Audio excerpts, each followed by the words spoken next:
Olá, bem-vindos à nossa análise. Hoje a gente vai mergulhar fundo na formação econômica do Brasil. É uma história longa, né? Vem lá da chegada dos portugueses e vai até as grandes transformações do século XX. Como é que o Brasil saiu de colônia para tentar ser um país industrializado? Pois é, uma jornada cheia de altos e baixos, de ciclos econômicos, crises. E a gente tem um material bem rico aqui para nos guiar. Notas de aula, guias de estudo, cobrem desde o período colonial até ali pelos anos 60, mais ou menos. Material denso, mas muito interessante. Ajuda a gente a entender muita coisa da nossa estrutura econômica hoje. Exato. A ideia é destrinchar isso, sabe? Identificar os ciclos, entender as crises que forçaram mudanças e conectar os pontos. Celso Furtado, claro, vai ser uma referência importante aqui, como o material menciona. Com certeza. A formação econômica do Brasil dele é um clássico, fundamental. Então, vamos lá. Por onde a gente começa? Pela tal empresa colonial agrícola. Isso, lá no Nordeste, açúcar. Basicamente, uma grande fazenda, monocultura total, mão de obra escrava, tudo para exportar para Portugal. E isso deu certo para eles no século XVI, né? Dentro daquela lógica mercantilista, Portugal estava na crista da onda das navegações. Exatamente, escola de Sagres e tudo mais. Era um modelo pensado para dar lucro para a metrópole, o famoso pacto colonial. Quer dizer, a colônia existia para Portugal ganhar dinheiro. Basicamente isso. Os custos aqui eram baixos: terra fértil e abundante, clima bom, trabalho escravo.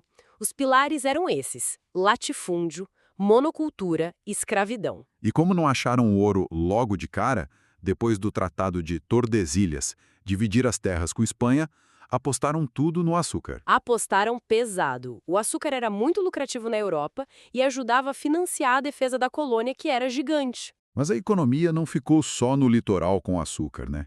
O material fala de uma expansão para o interior. Sim, teve a pecuária, por exemplo. O gado foi entrando pelo sertão, servindo de apoio para os engenhos, dando transporte, carne e depois para as minas também. E as bandeiras, figuras polêmicas, mas importantes historicamente. Saíam de São Paulo, né? Isso, principalmente de São Paulo. Buscavam ouro, pedras preciosas e também indígenas para escravizar. Uma expansão muitas vezes violenta. E elas acabaram encontrando ouro. Encontraram, sim, no finalzinho do século XVII, principalmente em Minas Gerais, mas também na Bahia, Goiás, Mato Grosso. Aí começa outro ciclo. O ciclo do ouro. Isso mudou muita coisa. Mudou bastante. Intensificou a relação com Portugal, claro. A coroa queria controlar essa riqueza de perto. Tanto que a capital mudou de Salvador para o Rio de Janeiro. Para ficar mais perto das minas e do escoamento do ouro. Faz sentido? Exato. E veio mais gente de Portugal para cá. Cidades como Vila Rica, hoje Ouro Preto, e Diamantina surgiram e cresceram muito rápido nesse período. E aí Portugal apertou a fiscalização, os impostos? Apertou muito e, ao mesmo tempo, fez acordos internacionais que tiveram um impacto grande, como o Tratado de Methuen com a Inglaterra lá em 1703. Ah, o famoso Tratado dos Panos e Vinhos. Portugal vendia vinho para a Inglaterra e comprava tecido inglês com tarifa baixa. Isso. O problema, segundo as análises, é que boa parte do nosso ouro acabou indo para a Inglaterra para pagar por esses tecidos, ajudando a financiar a Revolução Industrial lá, e aqui, ou melhor, em Portugal, acabou dificultando o desenvolvimento de manufaturas próprias. Uma consequência de longo prazo, então. Sem dúvida. Mas um ponto interessante é que a mineração, diferente do açúcar, que era mais isolado, começou a criar uma certa integração econômica interna. As regiões passaram a se conectar mais. E consolidou essa ideia de ciclos, né? Açúcar, ouro. Exatamente. Mas veja bem, apesar da mudança do produto principal, a estrutura básica, latifúndio, foco na exportação, trabalho compulsório continuava lá. Isso dificultava um desenvolvimento mais diversificado. E os jesuítas? O material menciona o papel deles também. Sim, não dá para esquecer. As missões jesuíticas na Amazônia, no Sul, eram grandes empreendimentos. Usavam mão de obra indígena de forma organizada e disciplinada. Não era só catequese, então. Não mesmo. Eles desbravaram territórios, produziam bastante, mas acabaram batendo de frente com os interesses dos colonos que queriam escravizar os índios. Por fim, foram expulsos por Pombal em 1759. Entendi. E a Amazônia também teve a questão das drogas do sertão, né? Para ocupar a região. Sim, cacau, cravo, canela, especiarias locais. Além do medo de invasões de outros europeus, claro, era preciso garantir o território. Ok, avançando no tempo, final do século XVIII. O sistema colonial começa a fazer água. Por quê? Olha, as fontes apontam uma combinação de fatores.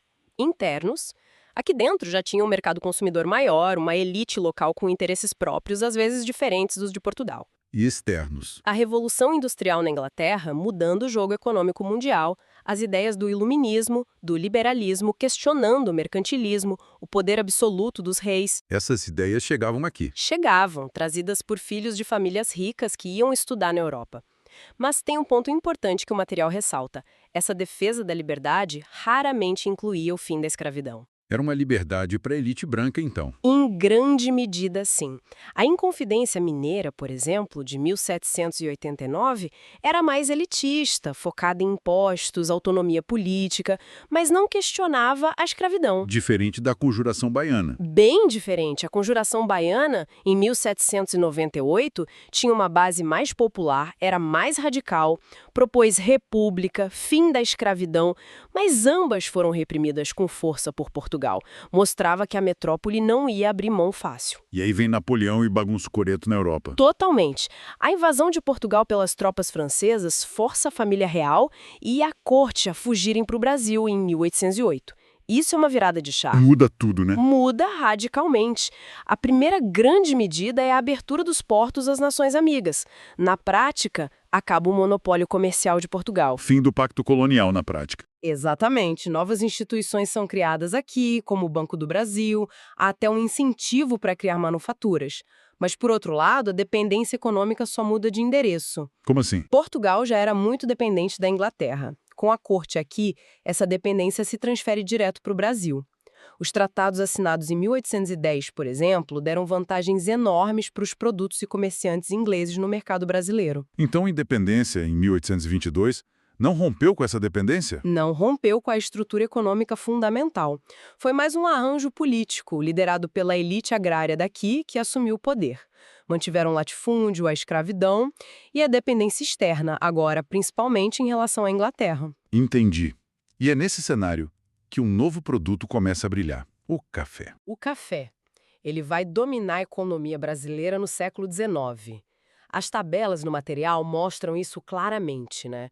Supera o açúcar, o algodão, vira o carro-chefe disparado. Como foi essa expansão inicial? Começou onde? Começou no Vale do Paraíba, ali entre Rio e São Paulo.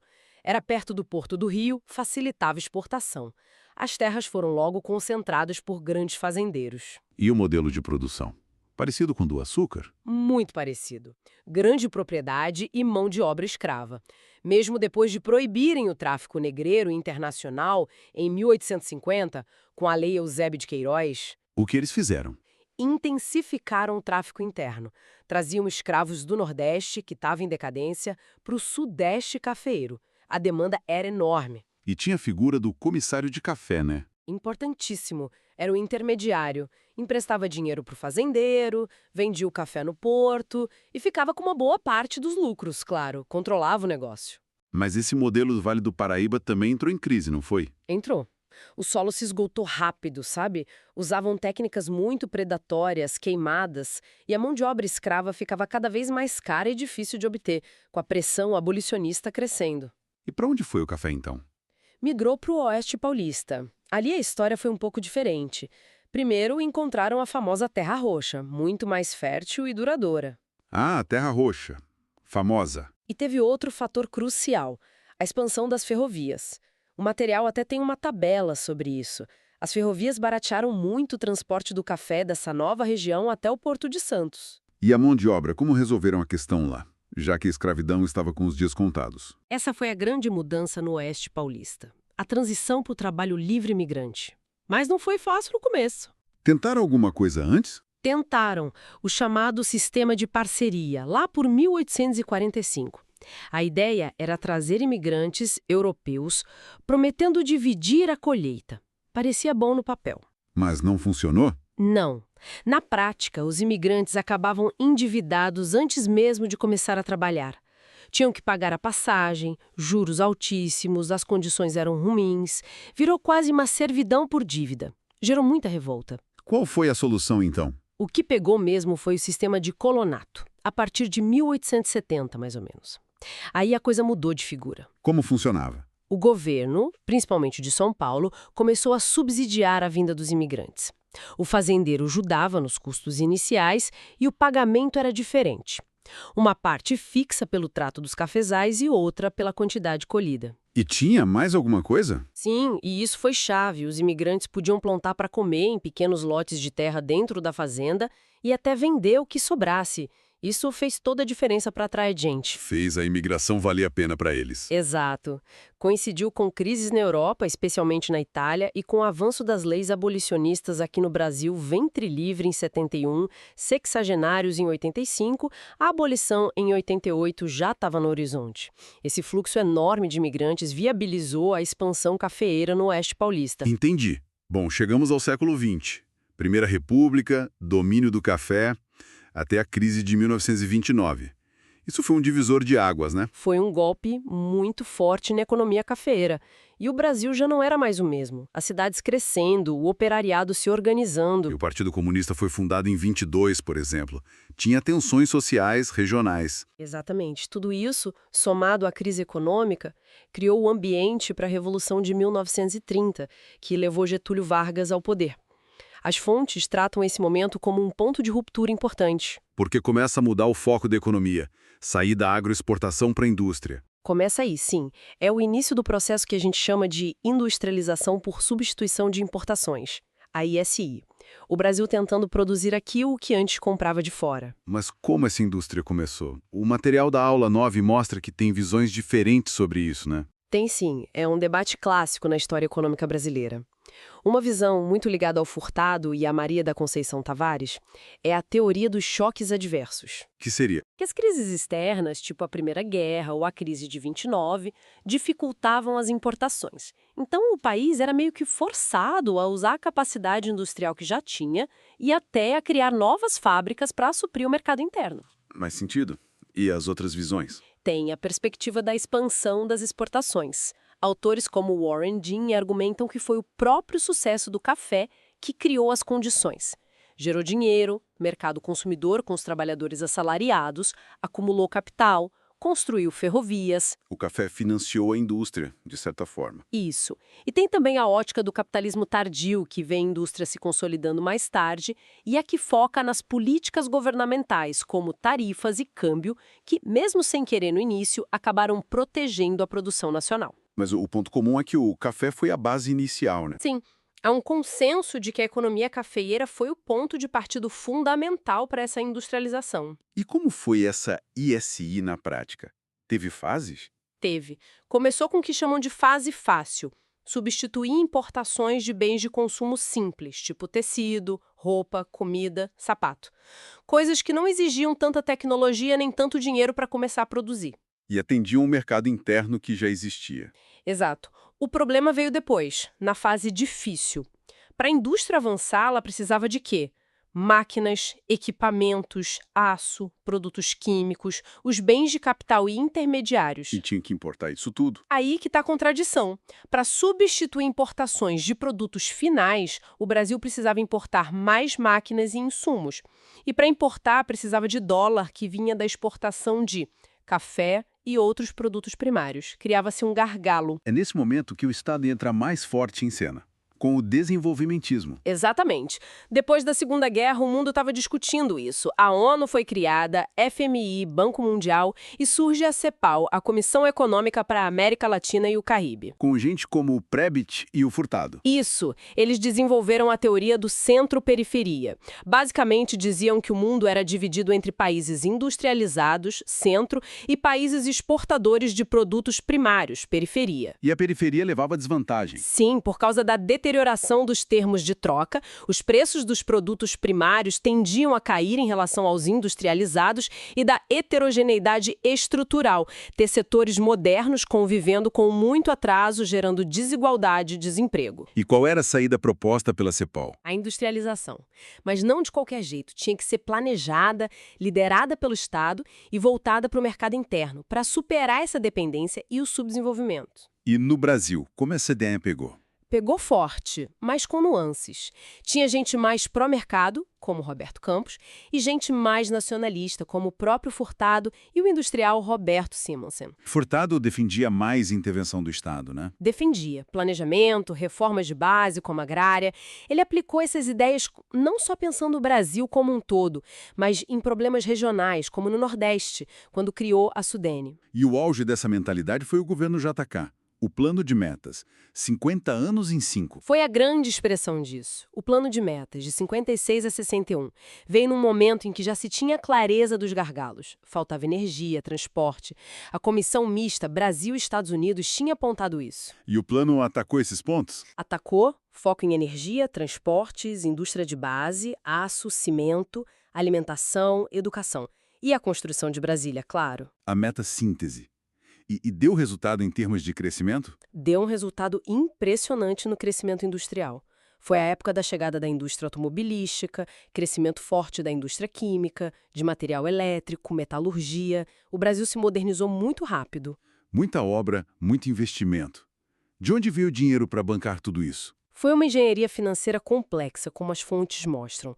Usaram muita política cambial com a Sumoc, que era tipo o Banco Central da época. Como assim? Criaram várias taxas de câmbio. Uma taxa mais barata para importar máquinas essenciais para a indústria e outra mais cara para importar artigos de luxo ou coisas que já produzíamos aqui. A Instrução 113, por exemplo, facilitou muito a vinda de investimento estrangeiro direto, permitindo que as multinacionais trouxessem máquinas sem precisar comprar dólar aqui. Aliviava a pressão nas contas externas. Exato. Também usaram emissão de moeda, o que gerou inflação, vista por alguns na época como uma forma de poupança forçada. E criaram fundos para financiar setores específicos. Então, o modelo de JK foi diferente do Vargas, que era mais nacionalista. Foi. O material descreve como um desenvolvimento dependente associado. Tinha um tripé. O Estado investindo pesado em infraestrutura, o capital privado nacional em alguns setores e o capital estrangeiro entrando com força total nos setores mais modernos, como o automobilístico.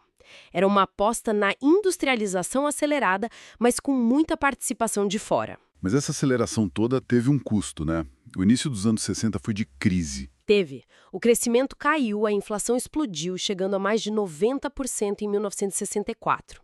A turma da CEPAL via isso como um sinal de esgotamento do modelo, talvez pela concentração de renda que limitava o mercado. Mas essa tese depois foi debatida. E essa crise econômica junto com a estabilidade política. Isso acabou levando ao golpe militar de 64. E o novo governo veio com um plano econômico forte, o PAEG. Programa de Ação Econômica do Governo. O que ele fez de principal? Fez reformas estruturais importantes, principalmente na área financeira e monetária, criou o Banco Central e Conselho Monetário Nacional, organizando a casa, centralizando as decisões. Para controlar a inflação e o crédito. Exato. E para lidar com a inflação alta e permitir crédito de longo prazo, criaram a correção monetária, com a RTN. Isso foi fundamental para a economia funcionar com inflação alta, indexava tudo. E reorganizaram os bancos também. Sim, criaram um sistema financeiro da habitação para financiar a casa própria, bancos de investimento. Foi uma modernização do sistema financeiro para tentar direcionar o dinheiro para os lugares certos. Uma mudança bem profunda na arquitetura econômica. Ufa, que percurso, hein? Do açúcar colonial à industrialização acelerada, passando pelo ouro, pelo café. Vimos ciclos, dependência, crises, tentativas de mudar a rota. É uma história complexa, sem dúvida. E o que fica claro, eu acho, é como certas características persistem, sabe? As desigualdades regionais, por exemplo, que vêm lá da forma como o território foi ocupado. E essa relação meio tensa, às vezes, entre Estado e mercado, né? Ora um mais forte, ora o outro. Exatamente. A busca por um modelo de desenvolvimento que seja sustentável, que diminua a dependência externa e que seja mais justo socialmente é um tema que volta sempre. A história mostra como é difícil romper com certas estruturas. Aham. Fica a reflexão, então, olhando para toda essa trajetória que a gente discutiu aqui, com base nas fontes, que elementos dessa formação econômica a gente ainda vê nos debates de hoje sobre o futuro do Brasil? O que dessa história ajuda a gente a entender os desafios atuais? É uma ótima pergunta para a gente continuar pensando. Com certeza. Bom, por hoje é isso. Até nossa próxima análise.